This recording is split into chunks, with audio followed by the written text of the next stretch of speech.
बहुत सारे क्राइम होते हैं, लेकिन कुछ क्राइम ऐसे हैं जो वाकई झकझोर कर रख देते हैं। जब तक जो विक्टिम है, पीड़ित है, वो जिंदा है, आप समझिए कि वो एक जख्म, एक टीस के साथ वो जीता है। एक अजीब तरह का क्राइम है, आपने अक्सर नाम सुना होगा, 2 शब्दों में है, सुन के हम लोग अनसुना भी कर देते हैं कि ये क्या है।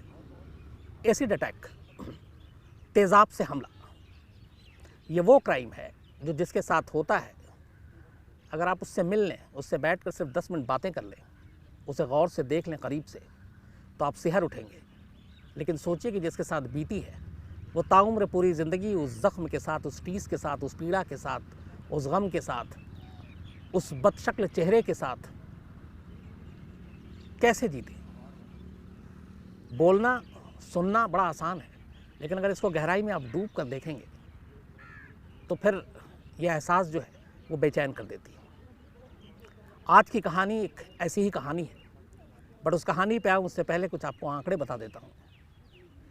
ये एक अजीब तरह का क्राइम है, एसिड अटैक, और हमारे देश में ये क्राइम अच्छा खासा है। 2014 से 18 के जो एनसीबी के डेटा है, नेशनल क्राइम रिकॉर्ड ब्यूरो के, उसके हिसाब से करीब 1500 हमारे देश में एसिड अटैक के केस हुए, लेकिन इसमें से 40% को ही सज़ा मिल पाई। अब एसिड अटैक में सज़ा क्या है, ये भी आप देखिए कि कत्ल करना और एक इंसान को ज़िंदा लाश बना देना, और जब तक वो जिए उस गम के साथ जिए, उसकी सज़ा क्या है। एसिड अटैक के लिए हमारे पास जो सेक्शन है वो 326A है, और इसमें मैक्सिमम पनिशमेंट 10 साल की है, 10 साल की सज़ा।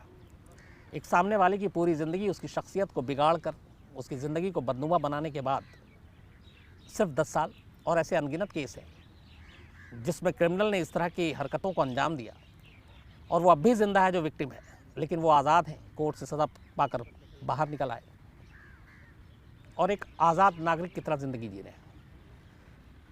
हमारे देश में एसिड अटैक के जितने केस हैं, लगभग 40% वो जो केसेस हैं वो सिर्फ 3 स्टेट में हैं। नंबर 1 पे यूपी है, नंबर 2 पे वेस्ट बंगाल है, नंबर 3 पे दिल्ली है, और टॉप 5 की बात करें तो नंबर 4 पे एमपी है, और नंबर 5 पे उड़ीसा है। टॉप 10 की बात करें तो फिर 6 पे पंजाब है, 7 पे आंध्र प्रदेश है, 8 पे हरियाणा है, 9 पे बिहार है, और 10th पे गुजरात है। ये टॉप 10 स्टेट हैं हिंदुस्तान के जहां सबसे ज़्यादा एसिड अटैक के केसेस होते हैं। अब मैंने ये सारी चीज़ें आपको इसलिए बताई, एक लड़की जिसकी उम्र सिर्फ 17 साल, होनहार लड़की, एनसीसी की कैडेट, बड़े बड़े उसने सपने देखे, सोशियोलॉजी में ग्रेजुएशन कर रही है, और उसके सपने को एक रात अचानक कैसे चकनाचूर कर दिया जाता है। ये कहानी वो है। ये कहानी आमिर सुहेल ने धनबाद से रिक्वेस्ट की थी, बहुत पहले से की। ये और उनकी अम्मी लगातार क्राइम तक की कहानियाँ देखते हैं, और उनकी फरमाइश थी कि ये कम से कम इस कहानी को क्राइम तक की फैमिली के सामने रखना चाहिए। तो थैंक यू आमिर इस कहानी को मेंशन करने के लिए। तो आज की कहानी जो है वो धनबाद की है।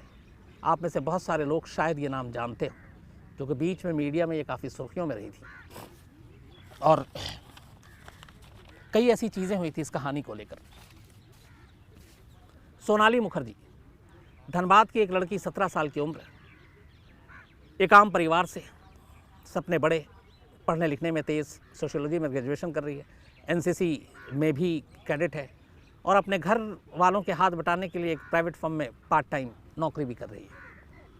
उसके घर के पास पड़ोस में धनबाद में 3 लड़के रहते थे, और ये तीनों लड़के अक्सर जो है वो सोनाली को छेड़ा करते थे। सोनाली का फोकस बड़ा साफ था, उसे अपनी पढ़ाई लिखाई पे ध्यान देना था, अपने परिवार को आगे ले जाना था,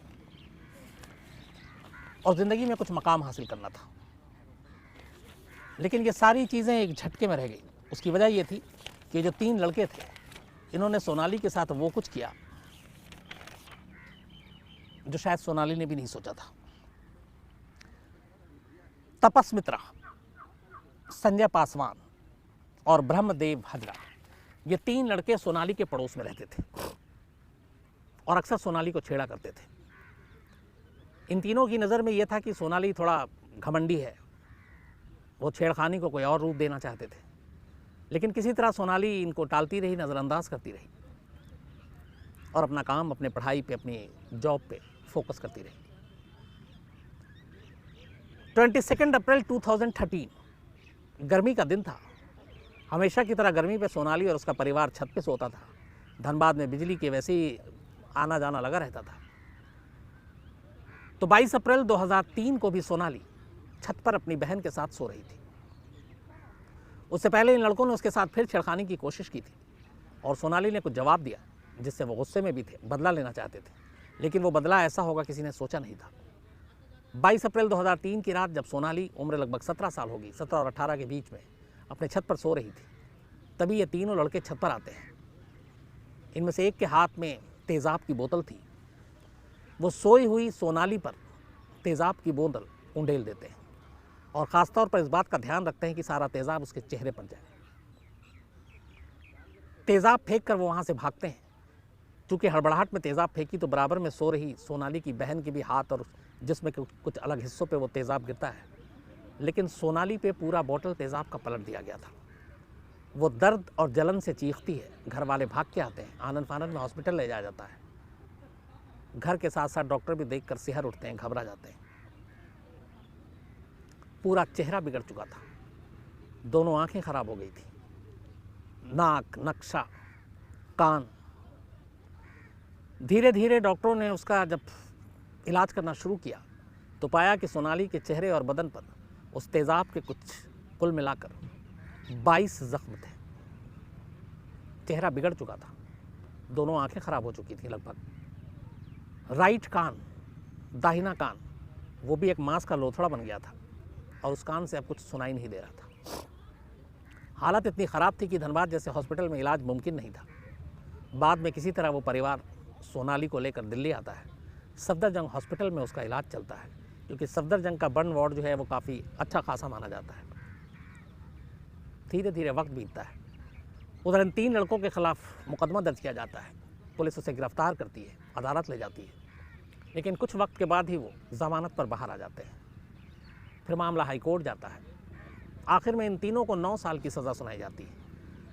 लेकिन जब लोअर कोर्ट से हाई कोर्ट जाता है तो हाई कोर्ट में फैसला आने से पहले ही तीनों ज़मानत पे बाहर थे। उनमें से एक माइनर था, वो वैसे ही पहले ही छूट जाता है। 2 सज़ा काट रहे होते हैं, लेकिन सज़ा के दौरान आसानी से ज़मानत पर अपनी ज़िंदगी बाहर जैसे जीते हैं वैसे ही जी रहे थे। इधर माँ बाप की सोनाली की हालत ये थी कि बेटी के इलाज और कोर्ट कचहरी में एक एक कर सारे पैसे खर्च होते जा रहे थे। एक तो बेटी के साथ ये जुल्म और ऊपर से उसी बेटी को इंसाफ दिलाने के लिए वही परिवार कोर्ट के धक्के खा रहा है और अपनी जमा पूंजी खर्च कर रहा है। करीब 10 से 15 लाख रुपए सोनाली के इलाज और कोर्ट फीस में परिवार वालों के खर्च हो गए, लेकिन इंसाफ नहीं मिला। 9 साल की अधिकतम सज़ा मिली। एक माइनर के नाम पे पहले ही छूट गया और ज़मानत पे ये लोग बीच बीच में वैसे ही बाहर आते रहे। इधर सोनाली की जो ज़ख्म थे 22, वो एक एक कर सर्जरी चल रही थी। इन 22 ज़ख्मों के लिए करीब 25 सर्जरी हुई, फिर भी इलाज मुकम्मल नहीं हुआ। पैसे कम थे, घर बिक गया, ज़मीन बिक गई, रिश्तेदारों से उधार ली। बाद में रिश्तेदार तकाजा करने लगे। सरकारों के पास मिन्नतें लेकर पहुंचा परिवार कि हमारी मदद करें, हमारी बेटी के साथ ऐसा हुआ, एक क्राइम हुआ, और वो भी इस तरह का क्राइम।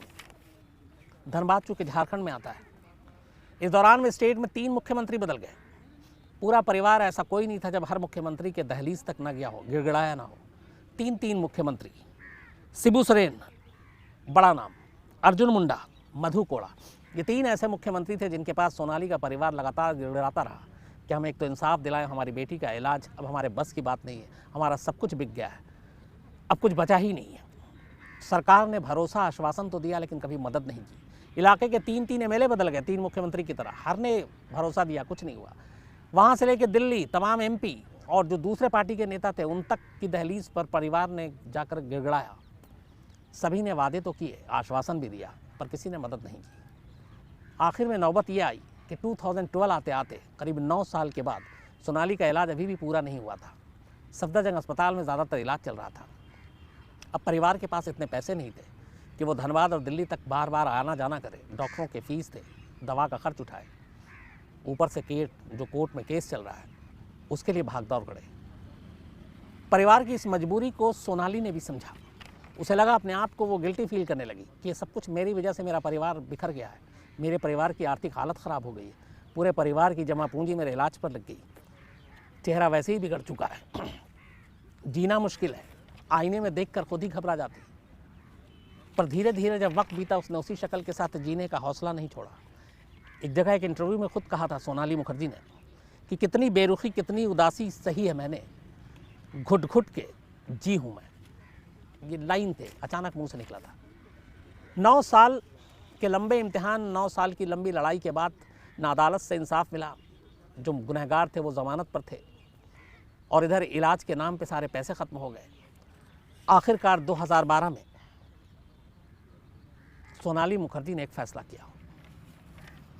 कल भी मैंने या किसी और भी कई बार मैंने कहा है कि कई खबरें ऐसी होती हैं जब मीडिया को उस वक्त ज़रूरत होती है या मीडिया की लोगों को ज़रूरत होती है, शायद हम उस खबर को उस वक्त नहीं करते, और जब वो फिर लाइमलाइट में या किसी और वजह से फिर सुर्खियाँ बनती हैं तो फिर सभी मीडिया उस खबर को कवर करती है।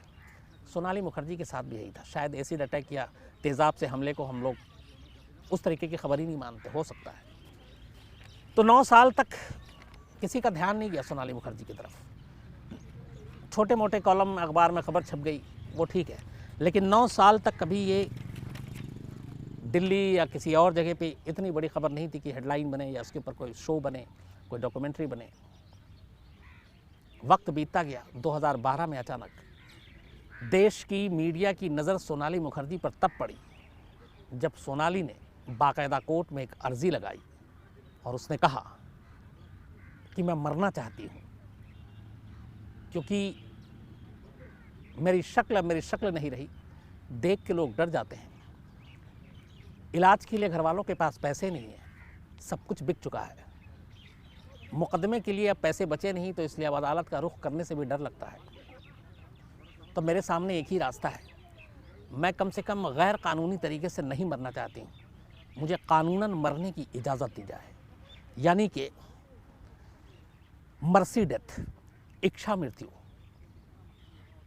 बाकायदा कोर्ट में एक एप्लीकेशन दिया और सोनाली मुखर्जी ने कोर्ट से इजाज़त मांगी कि उसे अपने आप को मारने की इजाज़त दी जाए, क्योंकि अब वो और ज़िंदा रह नहीं सकती और सह नहीं सकती।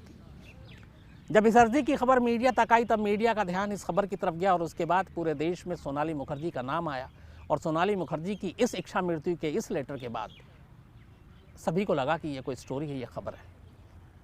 फिर हर अखबार, हर चैनल ने इस खबर को कवर किया और यहाँ से सोनाली की ज़िंदगी थोड़ी बदली। जब मीडिया में उसकी एक एक कर कहानी सामने आई तो फिर लोग भी मदद के लिए आगे आए। सफदरजंग के एक हॉस्पिटल के डॉक्टर ने कहा कि मैं खुद सारा जो प्लास्टिक सर्जरी है वो मैं करूँगा और अपने खर्च पे करूँगा, मुझे पैसे नहीं चाहिए। उन्होंने आगे आके मदद की और इसी दौरान सोनाली की ये कहानी केबीसी तक पहुँची। कौन बनेगा करोड़पति, अमिताभ बच्चन तक पहुँची, और फिर उन्होंने एक दिन सोनाली मुखर्जी को केबीसी में बुलाया। सोनाली का एक सपना भी था कभी सोनाली केबीसी में पहुँचती हैं। लारा दत्ता तब वहाँ पर उस दिन गेस्ट थी, वो लेकर आई सोनाली मुखर्जी को, और इसके बाद सोनाली मुखर्जी ने वहाँ पे केबीसी की हॉट सीट पे बैठे अमिताभ बच्चन के साथ 25 लाख रुपए जीते उन्होंने। केबीसी में जाने के बाद सोनाली की कहानी और घर घर तक पहुँची, और भी फिर बहुत सारे लोगों ने मदद की के लिए पहल किया, और इसके बाद अब सरकार और नेताओं को भी शर्म आई जो अब तक सिर्फ झूठे दिलासे और वादे कर रहे थे। फिर उन्होंने सोनाली की इनकी सुध आई। जो झारखंड सरकार है, इसके बाद 2014 में 12 में सोनाली ने इच्छा मृत्यु की एप्लीकेशन दी, 12 में केबीसी में आई, उसके बाद 14 में फिर झारखंड सरकार को थोड़ी शर्म आई और उन्होंने अपना फ़र्ज़ निभाने के लिए सोनाली को एक सरकारी नौकरी का ऑफ़र किया। ग्रेड 3 क्लर्क का एक पोस्ट मिला सोनाली को और झारखंड गवर्नमेंट में, वहाँ उन्होंने वो नौकरी की, लेकिन फिर दिल्ली आ गई।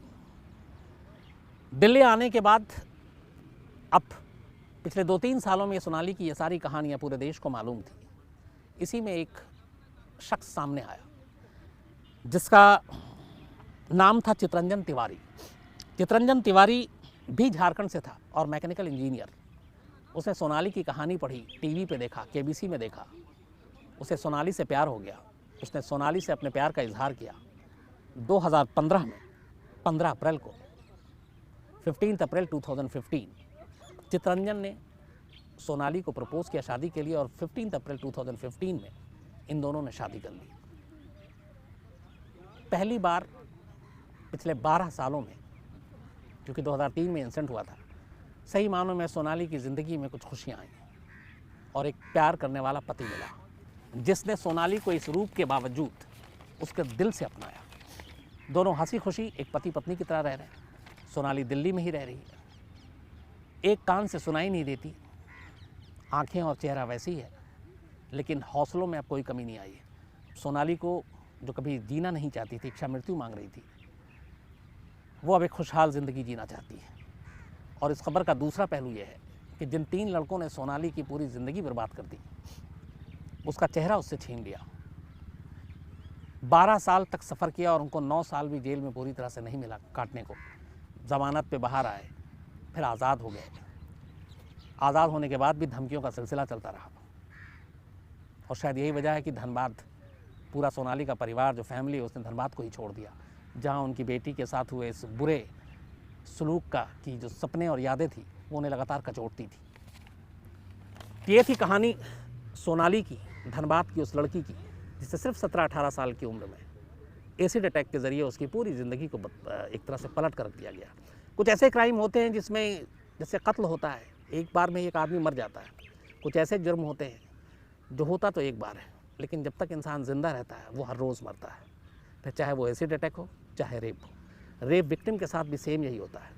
अगर रेप विक्टिम ज़िंदा है तो ये मानिए कि वो हर लम्हा, हर पल जब तक जी रही है, उस खौफनाक याद और उस एक तरह से नफ़रत जो उसे जिस तरीके से नोचा खसोटा किया, उन यादों के सहारे वो जीती है। जीती क्या है? हर दिन मरती है, हर लम्हा मरती है और फिर जीती है। तो ये वैसे जुर्म हैं जो इंसान को एक बार नहीं हर रोज़ मारते हैं। दुआ यही है कि ऐसे जुर्म हमारे समाज में, हमारे आसपास किसी के साथ ना हो, सोनाली जैसी लड़कियों के साथ ना हो। लेकिन अफसोस की बात यह है कि एसिड अटैक के मामले लगातार हिंदुस्तान में बढ़ रहे हैं। मैंने जैसा आपको बताया 2014 से 18 के एनसीबी के डेटा में 1500 था, उससे पहले 1300 था। अगर एशिया की बात करें तो बांग्लादेश, अफ़गानिस्तान में ऐसे बहुत सारे केसेस हुए जब औरतें हिजाब नहीं पहनती तो उनके चेहरे पे एसिड डाला गया। इंडिया में बदला लेने के लिए, और इंडिया में जो एसिड अटैक के ज़्यादातर केसेस हैं उसमें से 80% वो केसेस हैं जिनमें कोई दिल जला आशिक आमतौर पर इस तरह की हरकत करता है। अगर वर्ल्ड की बात करें, पूरी दुनिया की बात करें, तो एसिड अटैक के मामले में नंबर 1 पे यूके है, यूनाइटेड किंगडम, जहाँ पे सबसे ज़्यादा केस हुए। 2014 से 18 के मैं आपको डेटा दे रहा हूँ। तो ये थी कहानी एसिड अटैक और सोनाली की।